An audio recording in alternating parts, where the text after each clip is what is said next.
بسم الله الرحمن الرحيم الحمد لله رب العالمين وبه نستعين وصلى الله وسلم على سيد الأنبياء والمرسلين وعلى آله وأصحابه أجمعين ومن تبعهم بإحسان إلى يوم الدين أما بعد. امام بخاری رحمہ اللہ کے الجامع الصحیح اس کی کتاب الاجارہ 14واں باب ہے. باب اجر السمسرۃ، یعنی دلالی کی اجرت، دلال بننا اور اس پر اجرت لینا. دور حاضر میں ایک بہت معروف تجارت ہے، بہت معروف کام ہے، بہت معروف عمل ہے. بروکر بن کر کے طرفین کو جوڑنا، ان کی جو اشیاء ہیں اس کا تعارف خریدار کو کروانا، خریدار کس درجے کا ہے، وہ کیا خریدنا چاہتا ہے، اس کی کیا خواہش ہے، کیا پسند ہے، کس نوعیت کی اسے چیز چاہیے، اس کی ترجمانی یہاں کرنا اور ایک معتدل راستہ اختیار کر کے دونوں کو جوڑنا، اس پر طرفین سے معاوضہ لینا، یہ ایک عام عمل ہے. بڑی تعداد مسلمان بھی ہیں اس میں. قدیم زمانے میں بھی اہل علم خود اس میں رہے ہیں اور بہت سارے علماء کے ساتھ السمسار یہ لفظ بھی لگا ہوا ہے، یعنی وہ دلالی کیا کرتے تھے. ایسے بہت سارے علماء کے نام آئیں گے انشاءاللہ. امام بخاری رحمہ اللہ کے مشائخ میں سے بھی ہیں ایک آدھے سے. پہلے حدیث پڑھ لیتے ہیں انشاءاللہ. باب اجر السمسرۃ ولم ير ابن سیرین وعطاء وابراہیم والحسن باجر السمسار بأسا وقال ابن عباس لا بأس ان يقول بع هذا الثوب فما زاد على كذا وكذا فهو لك. وقال ابن سيرين إذا قال بيعه بكذا فما كان من ربح فلك أو بيني وبينك فلا بأس به. وقال النبي صلى الله عليه وسلم المسلمون عند شروطهم. امام بخاری رحمہ اللہ نے باب اجر السمسرہ اس باب کے تحت ایک حدیث لائے ہیں اور اس حدیث سے پہلے کچھ اہل علم کی فتاوی نقل فرمائے ہیں. ابن سیرین، عطا بن ابی رباح، ابراہیم ابن یزید النخعی، الحسن ابن ابی الحسن البصری، صحابہ میں سے عبداللہ بن عباس رضی اللہ عنہما کی فتاوی نقل فرمائے ہیں اس موضوع سے متعلق. اور جو حدیث مبارکہ لے کر آئے ہیں امام بخاری رحمہ اللہ، اس حدیث میں تو ممانعات ہے، لیکن ممانعات سے امام بخاری کا کیا استدلال ہے اس باب کے جواز سے متعلق، وہ میں آپ کو بتانا چاہ رہا ہوں انشاءاللہ. سب سے پہلے یہ جو معلق روایتیں ہیں وہ ہم پڑھ لیتے ہیں انشاءاللہ، پھر جو مسند جو روایت ہے موصولاً اس حدیث مبارکہ کو ہم لوگ پڑھیں گے انشاءاللہ. امام بخاری رحمہ اللہ کہتے ہیں کہ وَلَمْ يَرَ ابْنُ سِيرِينَ وَعَطَاءٌ وَإِبْرَاهِيمُ وَالْحَسَنُ، یعنی محمد ابن سیرین، عطا بن ابی رباح، ابراہیم ابن یزید النخعی، حسن ابن الحسن البصری، ان سب اہل علم نے دلالی کی جو اجرت ہے اس کو جائز کہا ہے، مباح ہے، یعنی اس کے جائز ہونے میں اتنی کوئی قباحت نہیں ہے. وَلَمْ يَرَ ابن سیرین وعطا وابراہیم والحسن بأجر السمسار بأسا، یعنی اس میں کوئی حرج ہے ایسا انہوں نے کوئی موقف نہیں رکھا ہے. بتا جو گے آپ کو جی. یہاں دیکھیے ابن سیرین اور حسن ابن الحسن رحمہ اللہ علماء بصرہ میں سے ہیں، عطا بن ابی رباح علماء مکہ میں سے ہیں، ابراہیم ابن یزید النخعی علماء کوفہ میں سے ہیں. یعنی متعدد علماء کے اقوال فتاوی نقل کی ہیں. امام بخاری کا یہ عام منہج ہے، امام بخاری کا یہ موقف ہے. البتہ یہ جو ان کے فتاوی ہیں، ان کے جو اقوال ہیں، یہ جو آثار ہیں، معلق لے کر آئے امام بخاری رحمہ اللہ. حافظ ابن حجر رحمہ اللہ فتح الباری میں بھی ان معلق روایات کو موصول کہاں ہیں اس کی نشاندہی کرتے ہیں. تاہم حافظ ابن حجر رحمہ اللہ کی یہ جو کتاب ہے تغلیق التعلیق، یہ کتاب تو اس کے لیے مختص ہے. حالانکہ آپ دیکھیں گے کہ فتح الباری میں بھی بہت ساری باتیں لکھتے ہیں کہ یہ روایت کہاں معلق ہے. صرف اتنی سی بات لکھتے ہیں کہ یہ مصنف ابن ابی شیبہ میں ہے یا کہاں جو ہے موصولاً ہے، لیکن اس میں تفصیلی دراسہ کرتے ہیں مصنف ابن ابی شیبہ سے ان کی سند سے اقوال نقل کرتے ہیں وہ بہو مکمل طور پر. میں آپ کو یہ بتانے کے لیے یہ کتاب یہاں لے کر آیا ہوں تاکہ آپ ایک نظر ڈال لیں کہ جو ہے فتح الباری میں کتنی معلومات ہوتی ہیں اور تغلیق تعلیق جو اس موضوع کے لیے مختص ہے اس میں کس قدر تفصیلی دراسہ ہوتا ہے. جتنی اس حدیث کی شرح ابن حجر کرتے ہیں صرف معلق روایات کا دراسہ اتنا اس سے زیادہ یہاں کر دیتے ہیں. یہ بتانے کے لیے بات واضح ہے آپ کو جی.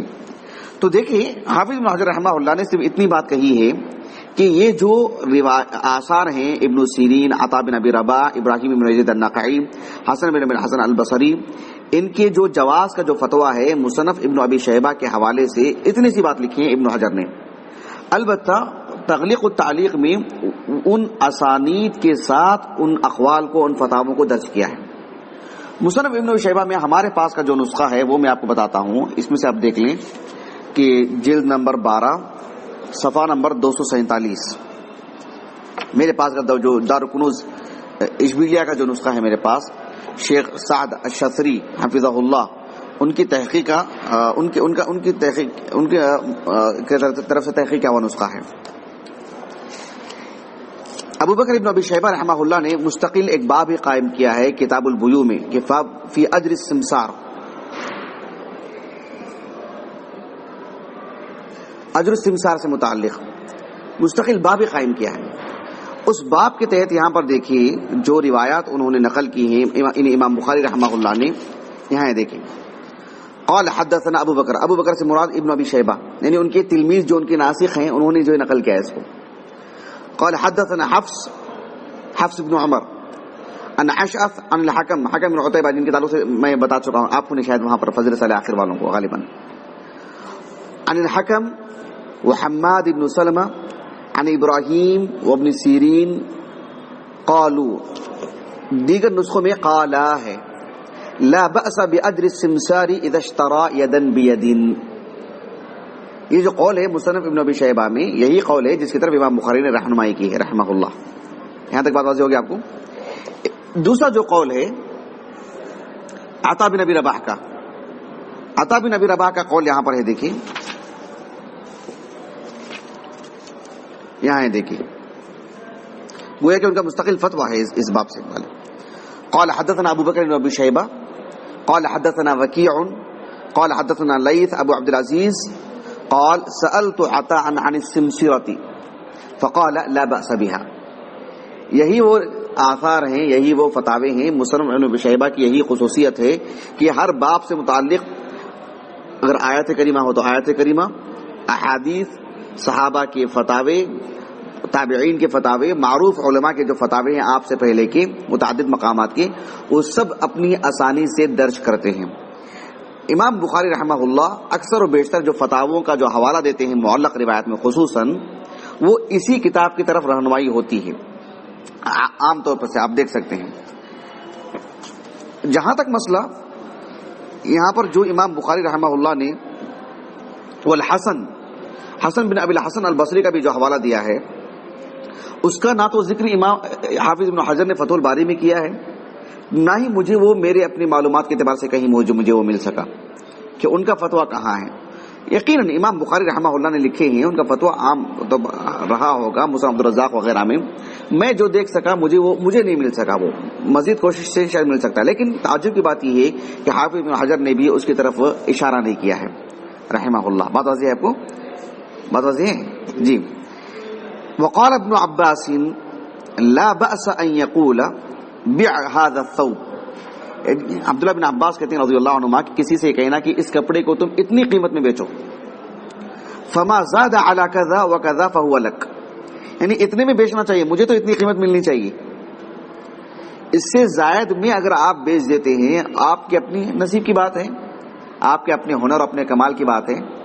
مجھے اس میں 100 روپے میں بیچ کے دے دیجئے، آپ 110 میں 120 میں جو زائد رقم لگا کر کے آپ بیچتے ہیں وہ آپ کی قیمت ہے.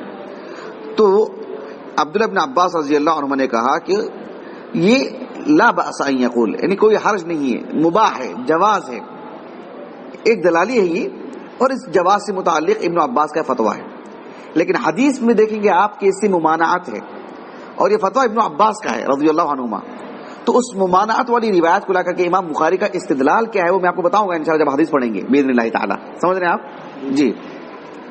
وقال ابن سیرین اذا قال بيعه بكذا فما كان من ربح فلك او بيني وبينك فلا باس به. محمد ابن سیرین رحمہ اللہ کہتے ہیں، ان کا یہ فتویٰ ہے کہ اگر ایک شخص یہ کہتا ہے کہ تم اس چیز کو، کسی بھی چیز کو، دور حاضر میں آپ کسی ٹیکنالوجی کی چیز کو لے لیں، کپڑوں کو لے لیں، دیگر چیزوں کو لے لیں، کوئی بھی چیز ہو، ترکاری کو لے لیں، کوئی بھی معاملہ ہو، کسی سے یہ کہنا کہ تم اس کو اتنی قیمت میں بیچو، فما كان من ربح فلك او بيني وبينك، اس پر اصل رأس المال تو مجھے مل جانا چاہیے، اس چیز کو بیچنے کے بعد جو رأس المال ہے وہ تو مجھے مل جانا چاہیے. فائدہ جو بھی ہوگا، ہوتا نہیں کبھی کبھار چیز، کوئی چیز ہوتی نہیں بھائی مجھے یہ چیز نہیں چاہیے، بس مجھے بیچ کے اصل قیمت دے دو مجھے، بس ایسا ہوتا ہے نا کہ مجھے اصل قیمت مل جائے، یہ جو زمین ہے مجھے منافع نہیں چاہیے، یہ بک جائے مجھے کافی ہے، یہ جو موبائل ہے، یہ جو میرا لیپ ٹاپ ہے، یہ بک جائے میرے لیے کافی ہے. ہم ایسی مثالیں دے رہے ہیں، ہر انسان کی کیا ضرورت ہوگی پتہ نہیں، وہ چاہتے ہیں کہ یہ چیز مجھ سے نکل جائے، اصل قیمت مجھے مل جائے. تو یہ کہنا کہ جو ہے جو بھی منافع آئے گا اس میں میں اور آپ آدھا آدھا، یہ صورت اگر حال ہو تو کہا کہ فلا باس بہ، اس میں کوئی حرج نہیں ہے. مطلب ہے کہ آپ نہیں بیچ رہے ہیں نا، درمیان میں ایک دلالی کو رکھ رہے ہیں، ایک بروکر ہے ایک شخص، وہ ہمارے معاملے کو انجام دے رہا ہے، تو کہا کہ اس میں کوئی حرج نہیں. یہ جو فتویٰ ہے ابن سیرین رحمہ اللہ کا، جو امام بخاری نے نقل کی ہے رحمہ اللہ، ہو بہو ان کے نام سے یہ فتویٰ کہاں ہے مجھے تو نہیں مل سکا. ابن حجر رحمہ اللہ بھی اس سلسلے میں صرف اتنی بات کہی ہے کہ یہ فتویٰ ہے ان کا، ان کے نام پر، ان کے نام سے جو فتویٰ ملتا ہے وہ ان الفاظ میں نہیں ملتا. دھیان دیجیے گا آپ ادھر، یعنی ابن حجر نے ابن سیرین کا یہ جو دوسرا فتویٰ ہے جو نقل کی ہے مصنف ابن ابی شیبہ سے، وہ ان الفاظ میں نہیں ہے، ان الفاظ میں نہیں ہے جس کی طرف اشارہ کیا ابن حجر نے. مصنف ابن ابی شیبہ میں ہو بہو ان الفاظ کے ساتھ جس کا ہمیں فتویٰ ملتا ہے وہ الحکم ابن عتیبہ کا، الحکم ابن عتیبہ الکندی صغار تابعین میں سے ہیں، 105 ہجری سن وفات ہے ان کا، 113 ہجری سن وفات ہے، اور بہت بڑے عالم دین. ان کا جب نام آئے گا تو بتاؤں گا وہ کس قدر درجے کے بڑے عالم دین ہیں، ان کے تعلق سے میں نے بتا دیا ہے فضل صالح آخر والوں کو. تو مصنف ابن ابی شیبہ میں دیکھیں، یہاں پر میں آپ کو دکھاتا ہوں کہ ابن سیرین کا جو دوسرا جو یہ ہے،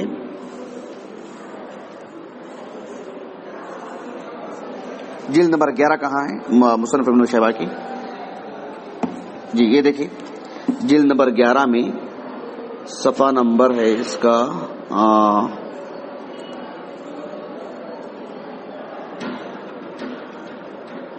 300، نہیں کہاں لکھ دیا میں نے، نصر اللہ السلام، خیر بہرحال میں شاید نہیں لکھ پایا ہوں. میں نے دیکھا ہے ابھی اس میں کہ وہ عبداللہ بن تاکہ میں دکھا دیتا تو زیادہ بہتر تھا آپ کے لیے. تو اس میں یہ بات ہے کہ جو ان کا جو قول ہے وہ الحکم ابن عتیبہ کا قول ہے، قطع نظر سے کوئی بہت بڑی بات نہیں ہے، بالضبط ان الفاظ کے حد تک بات بتا رہا ہوں، ایسی بات نہیں کہ بہت بڑی تحقیق پیش کر رہا ہوں، صرف یہ بتانے کے لیے کہ ہو بہو ان الفاظ کے ساتھ. ورنہ جو ہے ابن سیرین کا یہ فتویٰ ہلکے پھلکے الفاظ میں بس لا باس اتنی والی بات ہے، ورنہ ان الفاظ کے ساتھ وہ نہیں ہے. میں آپ کو اس لیے بتا رہا ہوں کہ جب آپ نقل کریں گے ہو بہو اصل کی طرف جائیں گے تو آپ کو ایک کھٹک سی ہوگی، ہو بہو یہ قول نہیں ملے گا نقل کرنے کے لیے، کیونکہ آج کے دور میں ایسے ہی نقل کرنے کا دور نہیں ہے. بالضبط کس کتاب سے آپ نے لی ہے، اس کی طباعت کون سی ہے، کس مکتبے سے چھپی ہے، جلد نمبر، صفحہ نمبر، حدیث کی جو ترقیم ہے وہ ان سب کے ساتھ لکھیں گے تو آپ کو وہ قول نہیں مل پائے گا. بس اس کی طرف میں یہ کر رہا ہوں، ورنہ ایسی کوئی بات نہیں ہے کہ امام بخاری نے یہ لکھا ہے اور ابن حجر نے بھی اس کا حوالہ نہیں دیا ہے، کوئی ایک انوکھے اور جدید تحقیق اور بہت ہی تم گہرائی سے لے کے آ رہا ہوں. بس ایسی نہیں، یہ تو مطبوع کتاب آپ آسانی سے ڈھونڈ لے سکتے ہیں، لیکن آپ جب نقل کریں گے کہیں تو آپ یہ بتائیں کہ جو یہ ابن سیرین کے رحمہ اللہ ان الفاظ کے ساتھ یہ فتویٰ اس میں نہیں ہے، بس اتنی سی بات. مصنف ابن ابی شیبہ میں ابن حجر نے جس کا حوالہ دی ہے وہ ان الفاظ کے ساتھ ہے، بس اتنی سی بات، یہ بتانے کے لیے میں نے آپ کو کہہ رہا ہوں، یہ نقطہ واضح ہو آپ کو، صرف اتنی سی بات ہے. ورنہ جو ہے ملے جلے الفاظ ایسے ہوتے ہو جو حکم بن عتیبہ ہوں یا جو ہے محمد بن سیرین ہوں، سب معاصر ہیں، ایک ہی عمر کے ہیں، آس پاس کے ہیں، تو ملتے جلتے الفاظ ہیں ان کے. تو اس سلسلے میں بس یہ کہنا چاہ رہا ہوں کہ کہیں سے آپ نقل کریں گے تو ہو بہو نقل کرنے کا دور ہے یہ، جلد نمبر وغیرہ سب. آپ جسے کہیں گے شیخ ابن باز نے یہ کہا ہے تو پھر آپ کو ہو بہو الفاظ نقل کرنے پڑیں گے، یا کہنا چاہیے کہ مجھے ان کے الفاظ یاد نہیں ہیں، یہ مقصود ہے، یہ مطلب ہے اس میں، آپ ایسے کہیں تقریباً. تو یہ نشاندہی کے لیے میں نے اتنی بات کہی آپ کے سامنے. چلیے امام بخاری رحمہ اللہ نے اس کے بعد جو بات کہی ہے، جو عبداللہ ابن عباس رضی اللہ عنہما ان کا جو یہ نقل کیا ہے، فتویٰ نقل کیا ہے، وہ بھی مصنف ابن ابی شیبہ کی جلد نمبر 11 صفحہ نمبر 356 اس میں ہے، کتاب البیوع میں دیکھیں آپ جلد نمبر 11 میں.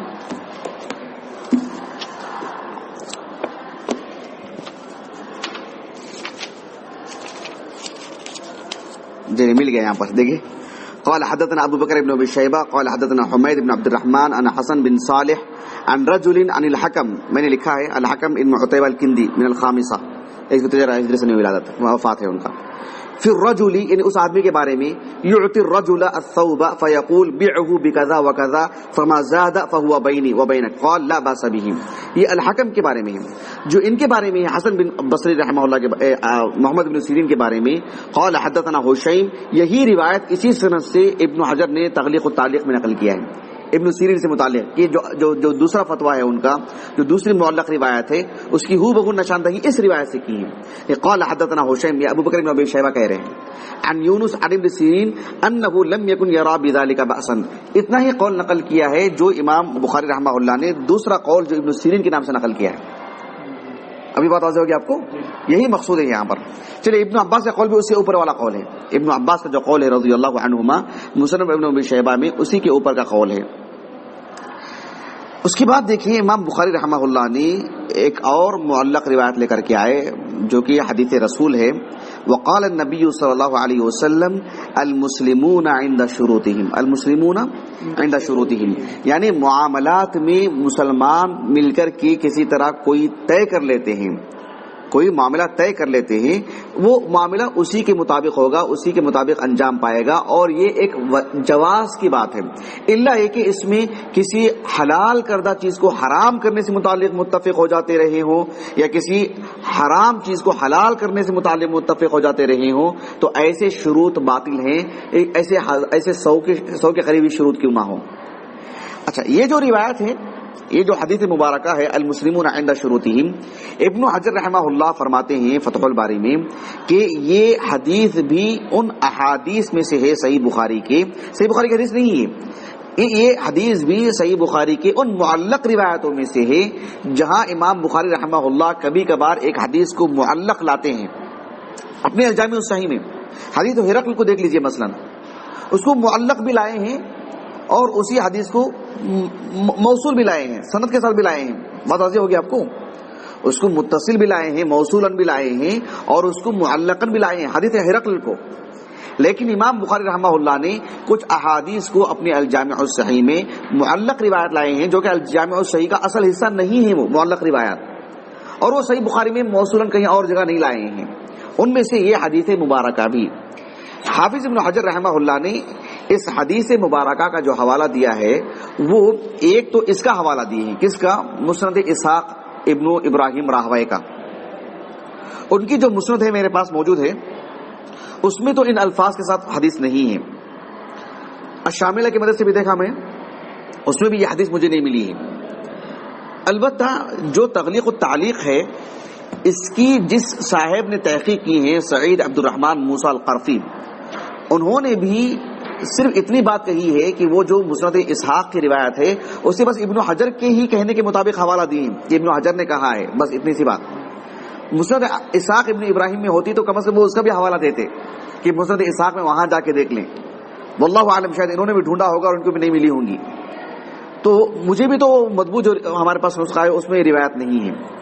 البتہ یہ حدیث ان الفاظ کے ساتھ سنن ابی داؤد میں موجود ہے، اور اس کا حوالہ ابن حجر نے بھی دیے ہیں رحمہ اللہ، اور وہ ابو ہریرہ رضی اللہ عنہ سے ثابت ہے.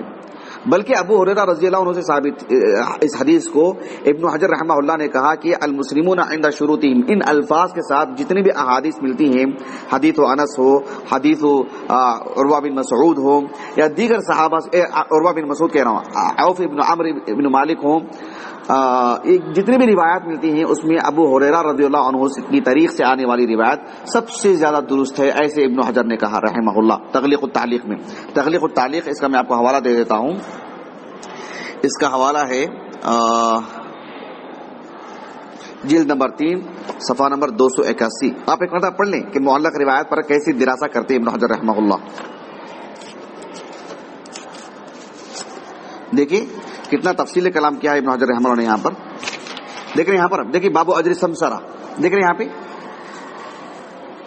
تغلیق التعلیق میں کتاب الاجارہ، اس میں یہاں پر باب قائم کی ہے باب اجر سمسرہ، اور اسی روایت کو لے کر کے باب اجر سمسرہ سے متعلق جو امام بخاری رحمہ اللہ نے جو کلام یہاں پر لکھا ہے، پہلے اس کلام کو ہو بہو یہاں پر نقل کی ہے۔ یہاں پر نقل کرنے کے بعد دیکھیے یہاں پر اما اثر ابن سیرین فقال ابن ابی شیبہ فی مصنفہ قال حدثنا حفص عن اشعث عن محمد ابن سیرین وعن الحکم وحماد عن ابراہیم قال لا بأس باجر السمسار اذا اشترى يدا بيد، ابھی جو مصنف ابن ابی شیبہ سے پڑھ کے سنایا میں آپ کو۔ واما اثر عطاء فقال ابن ابي شيبه قال حدثنا وكيع قال حدثنا الليث ابو عبد العزيز قال سالت عطاء عن السمسرة فقال لا باس بها، پڑھ کر کے سنایا مصنف ابن ابی شیبہ سے، یعنی پوری سند سے نقل کرتے ہیں، اتنی باتیں وہ اس میں نہیں لکھتے فتح الباری میں۔ واما اثر ابراہیم فتقدم مع ابن سیرین، واما اثر ابن عباس فقال ابن ابي شيبه قال حدثنا هشيم عن عمرو بن دينار عن عطاء عن ابن عباس انه كان لا يرى بأسا ان يعطي الرجل فيقول بعه بكذا وكذا فما ازددت فلك۔ بات واضح ہو گیا آپ کو۔ واما قول ابن سیرین الثانی، دیکھو کیا کہا اس نے، فقال ابن ابي شيبه قال حدثنا هشيم عن يونس عن محمد هو ابن سيرين انه لم يكن يرى بذلك بأسا، صرف اتنی سی بات لکھی ہے۔ وہ بینی و بینک والی جو بات ہے جو حکم بن عتیبہ سے متعلق وہ روایت نقل کی آپ نے نہیں نقل کی ہے، تو مطلب یہ ہوا کہ مصنف ابن شیبہ میں جو ان الفاظ کے ساتھ ہے وہ کس کے ذریعے سے ثابت ہے؟ حکم بن عتیبہ الکندی رحمہ اللہ، ان سے متعلق تفسیر پڑھیں گے انشاءاللہ ہم باذن اللہ تعالی۔ واما حديث المسلمون عند شروطهم فروي من حديث ابي هريره وعمرو بن عوف وانس بن مالك ورافع بن خديج وعبد الله بن عمر وغيرهم وكلها فيها مقال لكن حديث ابي هريره امثالها، پھر اس کے بعد وہ حدیث ابی ہریرہ جو ہے نا اسے اپنی سند سے نقل کی ہے ابن حجر رحمہ اللہ، اپنی سند سے اس حدیث کو۔ پھر اس کے بعد رواہ الامام احمد و ابو داؤد والحاکم فی المستدرک من طریق سلیمان ابن بلال، پھر وہ پوری تقریر پوری تفصیلات اس کے سلسلے میں ابن حجر نے سب یہی معلومات ہے اسی موضوع سے متعلق۔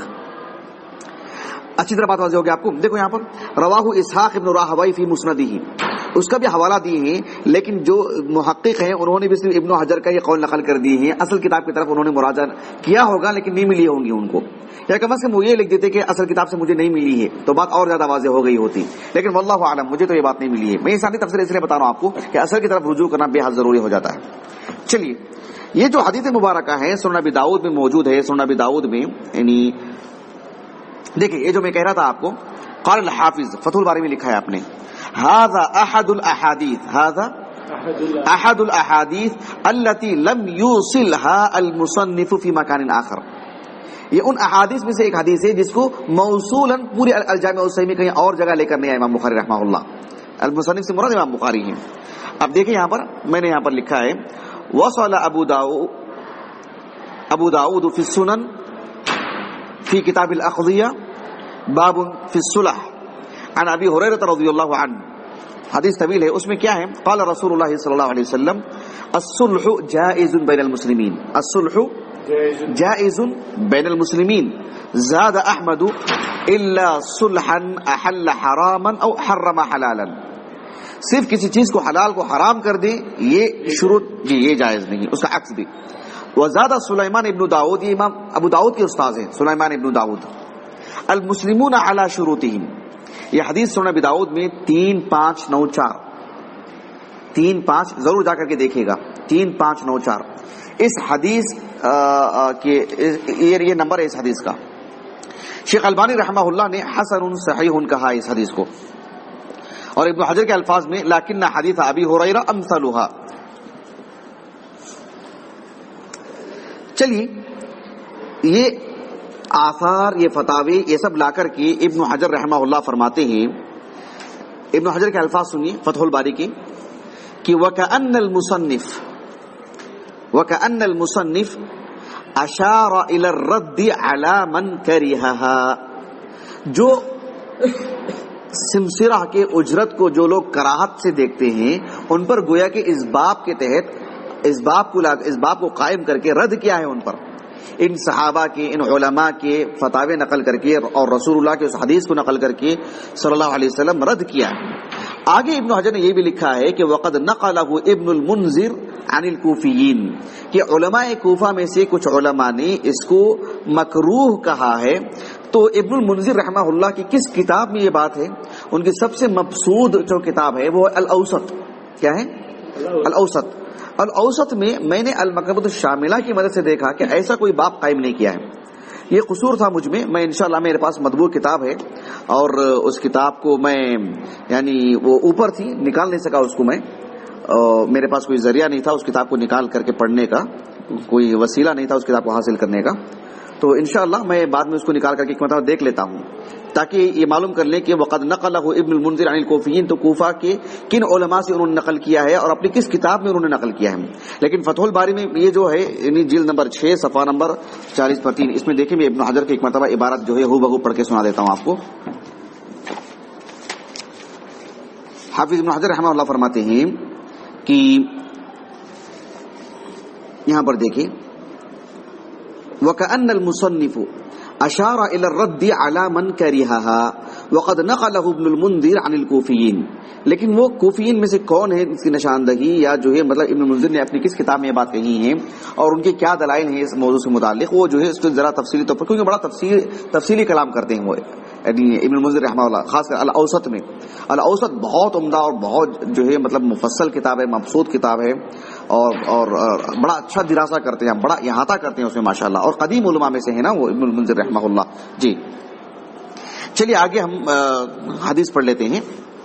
حدیث کیا ہے؟ امام بخاری رحمہ اللہ فرماتے ہیں حدثنا مسدد قال حدثنا عبد الواحد قال حدثنا معمر عن ابن طاووس عن أبيه عن ابن عباس رضي الله عنهما نهى النبي صلى الله عليه وسلم أن يتلقى الركبان ولا يبيع حاضر لباد، قلت يا ابن عباس ما قوله لا يبيع حاضر لباد؟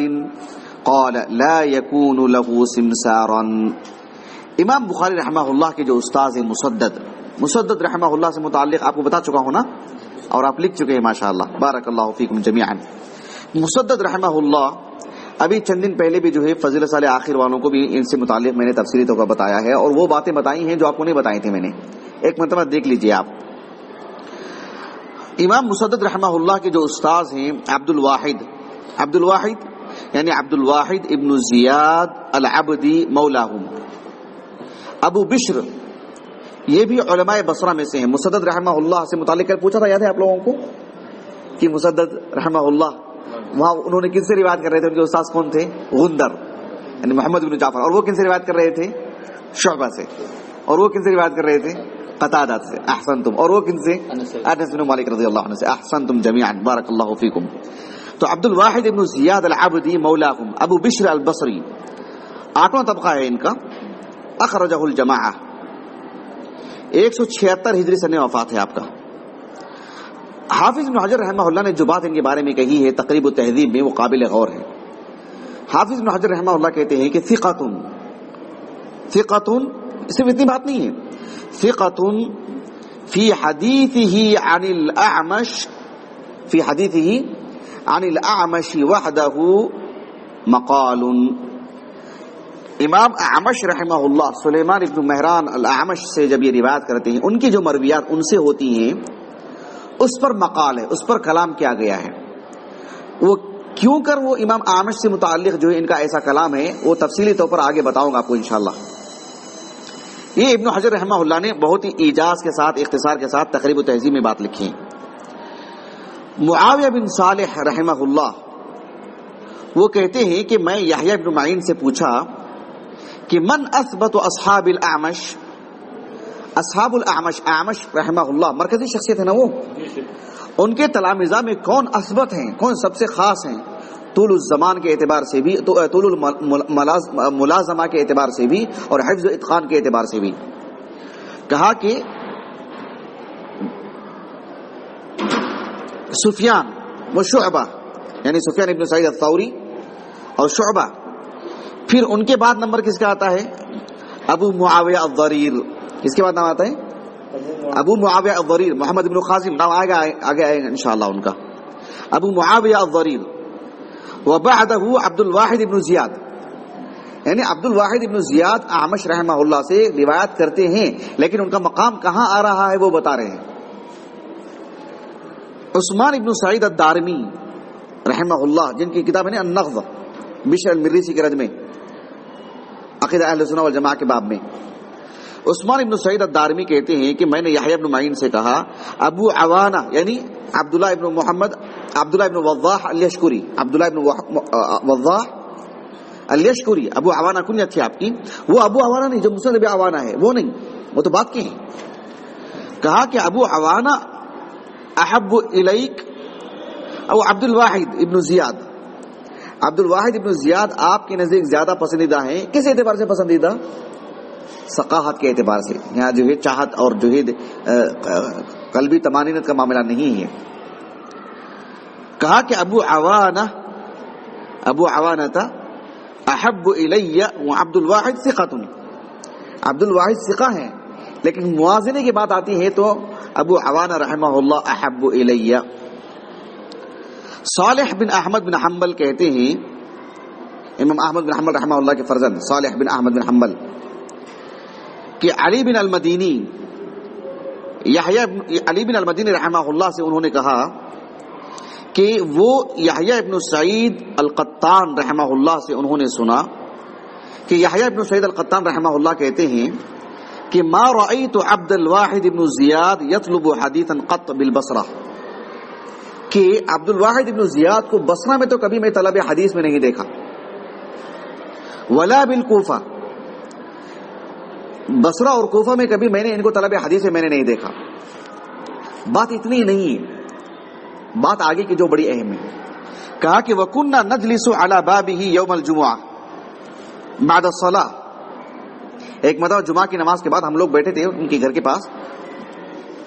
اُذَاكِرُهُ حدیث الْأَعْمَشِ، امام اعمش رحمہ اللہ کی مرویات سے متعلق ایک مذاکرے کی مجلس تھی.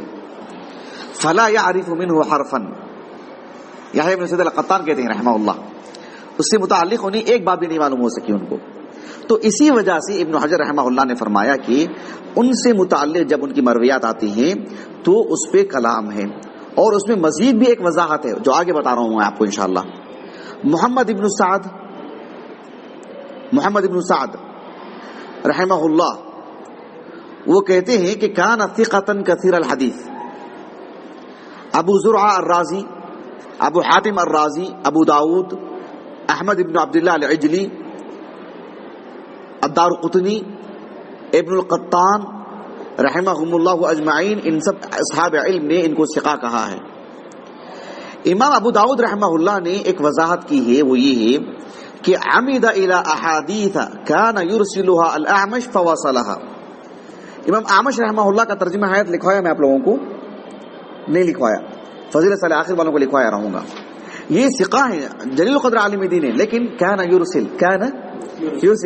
تو امام ابو داؤد رحمہ اللہ کہتے ہیں کہ وہ روایات جن کو امام اعمش رحمہ اللہ مرسل بیان کرتے تھے، اسی یہ کیسے بیان کر دیتے تھے؟ موصولاً بیان کر دیتے تھے. کان یرسلها الاعمش فوصلها، یہ بات کس نے کہی ہے؟ امام ابو داؤد رحمہ اللہ نے کہی ہے. حافظ ابن حبان رحمہ اللہ الثقات میں ان کا ذکر کیا ہے، ان کا نام ذکر کی ہے. امام نسائی رحمہ اللہ نے کہا کہ لیس بہ باس. البتہ حافظ ابن عبد البر رحمہ اللہ نے جو بات ان کی ثقاہت سے متعلق کہی ہے، ابن عبد البر رحمہ اللہ نے کہا کہ اجمعوا لا خلاف بینہم ان عبد الواحد بن زیاد ثقۃ ثبت. اجمعوا لا خلاف بینہم ان عبد الواحد ابن زیاد ثقۃ ثبت. یہ جو ہے ابن عبد البر رحمہ اللہ نے بات کہی ہے. چلیے ان کے جو استاذ ہیں معمر ابن راشد الازدی، ان کے بارے میں بہت تفصیلی کلام ہے لیکن آج نہیں بتاؤں گا. معمر ابن راشد الازدی رحمہ اللہ ابو عروہ کنیت تھی آپ کی، ابو عروہ البصری.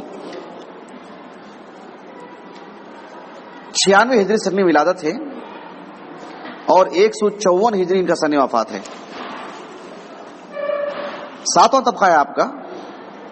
اخرجہ الجماعہ. حافظ ابن حجر رحمہ اللہ نے ان کے بارے میں جو بات کہی ہے وہ یہ کہ ثقۃ ثبت فاضل الا ان فی روایته عن ثابت والاعمش وهشام بن عروہ شیئا، یعنی مطلب اس میں کچھ مسئلہ ہے. وکذا فیما حدث به بالبصرہ، اور بصرہ میں جو آپ نے روایتیں کی، اس لیے کہ آپ بصری ہی ہیں لیکن نذیر الیمن یمن چلے گئے تھے، آخری دنوں میں آئے تو پھر وہ اختلاط کا شکار ہو گئے اپنے علاقے کے اعتبار سے. بہت واضح ہو رہی ہے آپ کو جی.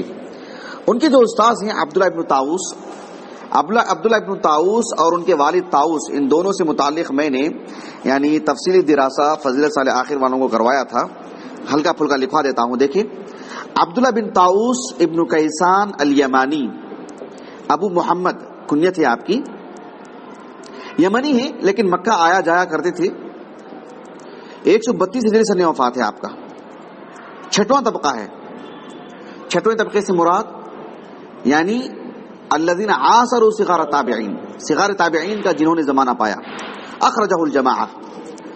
ابو حاتم النسائی الدارقطنی العجلی ابن حبان رحمہم اللہ اجمعین نے ان سب کو ثقہ کہا ہے. ابھی میں نے معمر ابن راشد الازدی کا حوالہ دیا تھا. معمر ابن راشد الازدی علماء بصرہ میں سے ہیں. وہ کہتے ہیں کہ میں یمن جانا چاہا اور کہا کہ میں کس سے پڑھوں وہاں پر، اور میرے استاد سے میں نے پوچھا کہ ابو ایوب السختیانی سے، اور بہت بڑے عالم دین.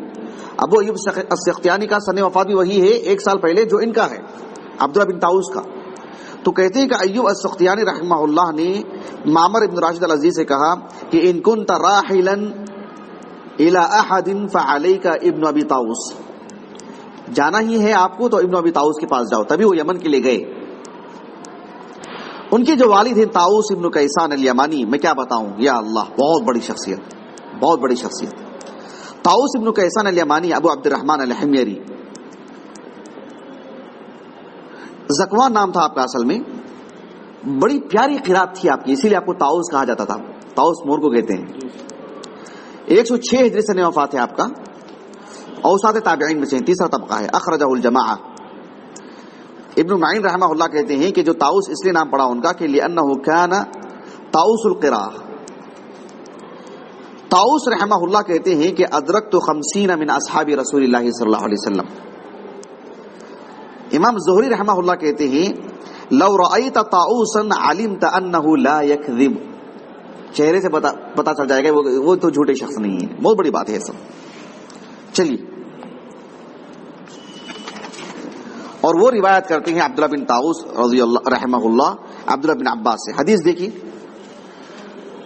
عبداللہ بن عباس رضی اللہ عنہما کہتے ہیں نہى النبی صلی اللہ علیہ وسلم ان یتلقى الرکبان، رسول اللہ صلی اللہ علیہ وسلم نے الرکبان قافلے، الرکبان قافلوں سے ملاقات کا مطلب کیا ہے؟ قافلوں سے جا ملنا.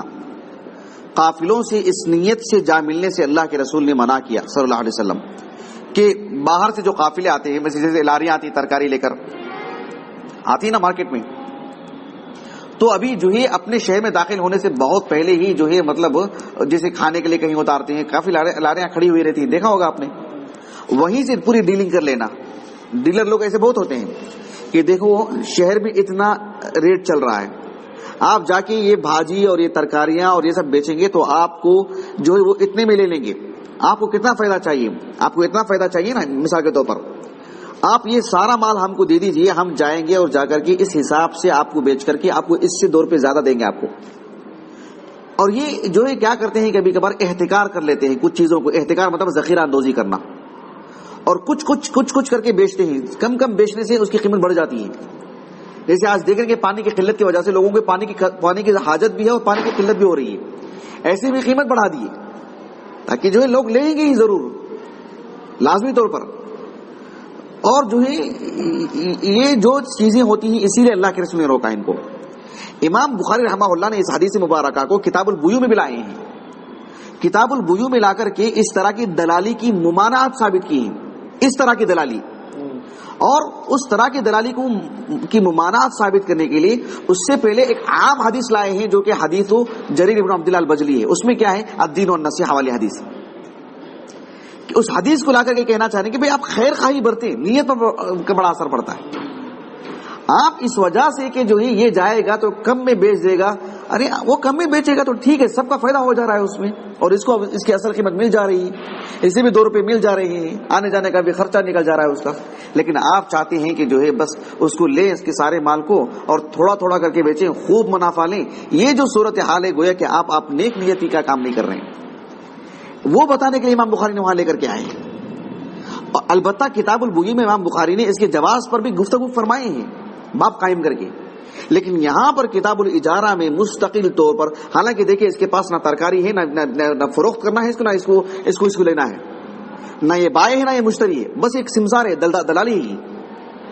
اس کا کام یہی ہے کہ جس طرح سے دیکھیے امام بخاری کے ایک استاذ ہیں حجاج بن منہال، کیا نام ہے؟ نام آیا کیا ان کا؟ اچھا، حجاج بن منہال رحمہ اللہ 213 ہجری سے وفات ہے ان کا.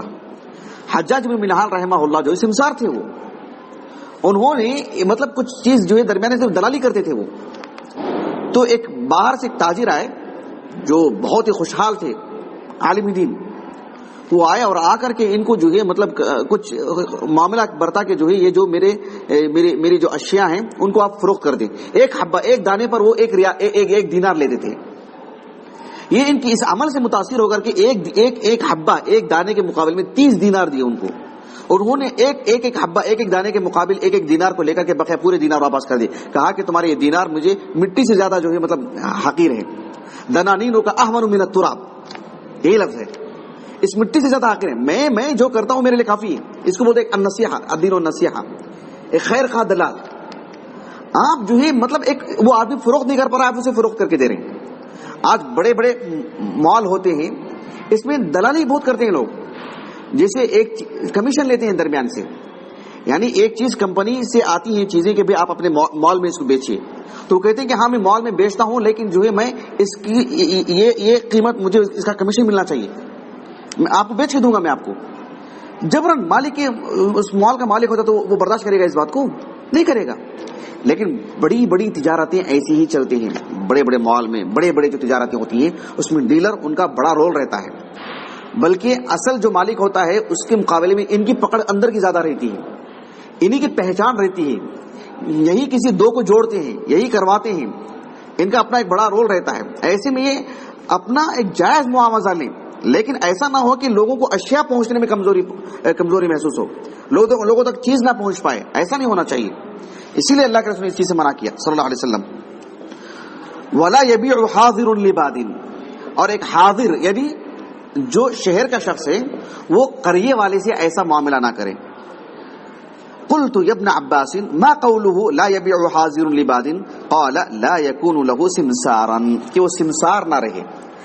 گویا کہ امام بخاری رحمہ اللہ اس حدیث سے یہ استدلال کر رہے ہیں کہ لا يبيع حاضر لباد، ایک حاضر ایک گاؤں والے کے لیے جا کر کے اس طرح کا معاملہ نہ برتے. حاضر کے لیے کرتا ہے تو پھر یہ جواز ہے، تو پھر اجر السمسرہ یہ باب قائم کیا امام بخاری نے رحمہ اللہ. اس کے مفہوم سے استدلال کیا امام بخاری نے رحمہ اللہ. تو یہاں اصل میں مسئلہ کیا ہے کہ خلاصہ کلام جواز وجہ جواز سے متعلق جو اقوال ملتے ہیں ابن حجر نے کتاب البیوع میں بہت تفصیلی گفتگو فرمائی ہے، احاطہ کر دیا ہے، جزاک اللہ خیرن. ابن حجر رحمہ اللہ نے اپنے شایان انداز میں اس کی شرح کی.